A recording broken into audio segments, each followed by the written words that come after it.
आज आपण पिंपळगाव या ठिकाणचे इम्रान शेख यांच्या टमाटा प्लॉटला व्हिजिट देण्यासाठी आलोय आणि सुरुवातीपासून अगदी लागवडीपासून आपण आपल्या इंडिया ग्रोचे सर्व प्रोडक्ट बोआसर, ग्रोमॅजिक, ओलिप, एम आय प्राऊड सर्व प्रोडक्ट आपण यांना दिलेले होते। सुरुवातीला इम्रान सरांना आजूबाजूच्या शेतकऱ्यांच्या सांगण्यानुसार थोडं मनामध्ये शंका होती, पण आम्ही विश्वास दिला इम्रान सरांना की तुम्हाला आम्ही चांगल्या पद्धतीचा प्लॉट सेटिंग करून देऊ। मग त्यांनी आमच्यावर विश्वास ठेवला, 100% विश्वास ठेवला आणि आज त्यांचा प्लॉट हा अतिशय उत्तम प्रकारे हा सेटिंग झालेला आहे। जेवढा पंजा निघाला आहे तेवढा पंजाच्या पूर्ण खालून तळापासून पूर्ण सेटिंग झालेली आहे।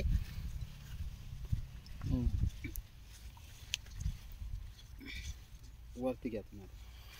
आणि आता आपण स्वतः मी सांगण्यापेक्षा स्वतः शेतकरी इम्रान सर यांना काय वाटतं त्यांचा प्लॉट पाहून, इथून मागे त्यांनी टमाटे लावलेले आहेत, मागच्या रिझल्ट आणि या वर्षाचा रिझल्ट त्यांना काय तफावत वाटतोय तर ते तुम्हाला स्वतःच त्यांना रिझल्ट पाहून समाधानी आहेत किंवा नाही आहेत ते हे तुम्हाला ते सांगतील। नमस्कार इम्रान सर। नमस्कार। तुम्हाला आपले प्रोडक्ट वापरून काय वाटतंय?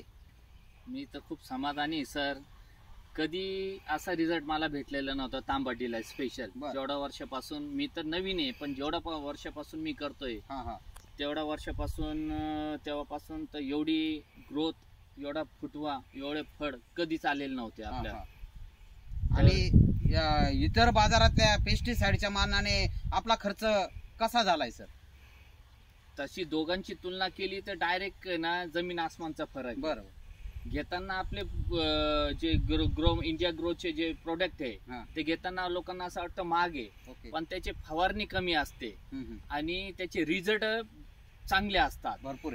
माझ्या अंदाजे मला एवढं आता या स्टेजला आहे ना फक्त 20,500 रुपयाचा खर्च आलेला आहे फवारणीला। मागच्या वर्षी तुम्हाला या प्लॉटला या स्टेज पर्यंत किती खर्च झाला? मला मागच्या वर्षी याच स्टेजला पूर्ण म्हणजे 80,000 रुपये खर्च झालेला होता या स्टेज। मागच्या वर्षी या स्टेज पर्यंत 80,000 झाला। 80,000 आणि या वर्षी फक्त 20,500 रुपये खर्च होऊन आता पाऊस जर चालू असला किंवा काही असला 2-3 स्प्रे करावं लागले तर लईत लई अजून 10,000 ते 15,000 रुपयाचा अजून खर्च लागेल मला। याच्या पलीकडे जाणार नाहीये। तुम्ही प्लॉट पाहून समाधानी आहेत? खूप समाधानी आहे का मी अचंबित झालेलो रिझल्ट बघून। आणि अवतीभोवती सर्व शेतकऱ्यांना, भाऊबंदकींना सर्वांना मी येऊन दाखवलंय। लोक येत आहे, पाहत आहे, म्हणते आम्हाला पण हे सुचवा, पुढच्या वर्षी किंवा कांद्याला आता आम्ही हे स्प्रे करू।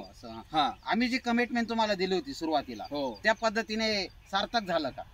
सार्थक म्हणजे सांगाय इतका वेळ म्हणजे त्याचा रिझल्ट आलेला आहे ना, तर मी काय सांगू आता। खरोखर सरांनी म्हटल्याप्रमाणे जेव्हा सुरुवातीला सर बोलले होते आम्ही असं करून दाखवू, तसं करून दाखवू, माझे सहकारी होते, माझे जोडीदार होते, त्यांना विश्वास पटत नव्हता। ते म्हणे असं होऊ शकत नाही म्हणे आम्ही पार किती वर्षापासून शेती करते, हे बोलते हे होणारच नाही। पण मला कुठं ना कुठं थोडं सरांच्या बोलण्यावरून त्यांचं खरंच कौतुक करावं तेवढं कमी आहे। सरांनी जे त्यांची सत्यता वाटली माझ्या त्यांच्या बोलण्यावरून आणि मी विश्वास केला आणि आज मला खरंच माझा विश्वास त्यांनी जपलेला आहे आणि मला रिझल्ट आणून दाखवलेले। देवाची कृपा आहे, निसर्गाची कृपा आहे, पण सरांचा गायडन्स आणि सहकार्य खूप महत्त्वाचा होता। त्यांनी मला वेळोवेळी मार्गदर्शन केलं, कोणत्या वेळेस काय करायचं, कसं आहे, काय आहे, सर्व विचारपूस करायची आणि आतापर्यंत त्यांनी या स्टेजला मला आणून ठेवलेलं आहे। या देवाचे धन्यवाद करतो मी आणि सरांचे धन्यवाद मागतो, त्यांचे सर्व टीमचे धन्यवाद मागतो मी।